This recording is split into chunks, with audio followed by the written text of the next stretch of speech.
रात का समय था। हवाओं की सर्द चीत्कार ने घर की खिड़कियों को झकझोर रखा था। विक्रम ने अपने हाथ में पकड़कर लाइटर को देखा और फिर अपनी जेब में रख लिया। आज वह अकेला घर में था। उसकी पत्नी और बच्चे शहर के बाहर गए हुए थे। घर की घनी चुप्पी ने उसकी बेचैनी को और बढ़ा दिया था।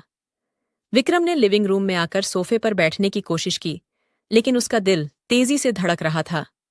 अचानक एक ठंडी हवा का झोंका आया। उसे समझ नहीं आ रहा था कि क्या हो रहा है, लेकिन उसकी आत्मा में एक अजीब सा डर समा गया था। उसने अपने मन को समझाया और अपनी पुरानी किताब को उठाया, लेकिन किताब पढ़ते पढ़ते उसकी निगाहें बार बार खिड़की की तरफ जा रही थीं। अचानक वह एक साएं देखा। खिड़की पर एक धुंधली सी छाया थी। विक्रम ने अपनी आंखों को मलते हुए देखा, लेकिन छाया गायब हो चुकी थी। उसने सोचा कि यह उसकी कल्पना हो सकती है, लेकिन उसके दिल की धड़कनें तेज हो गई थीं। उसने अपनी पुस्तक को बंद किया और खड़ा हो गया। उसने खिड़की की ओर बढ़ने का निश्चय किया, लेकिन जैसे ही उसने दरवाजे को खोलने की कोशिश की, एक तेज चीख बाहर से आई। उसने डर के मारे दरवाजा खोल दिया। बाहर कोई नहीं था। विक्रम ने सांस ली और अपने कमरे में लौटने का निर्णय लिया। जैसे ही उसने कमरे का दरवाजा बंद किया, उसकी नजरें अचानक एक अजीब सी चीज पर पड़ीं। एक पुराना नोटबुक। नोटबुक पर लिखा था, मैं यहां हूं।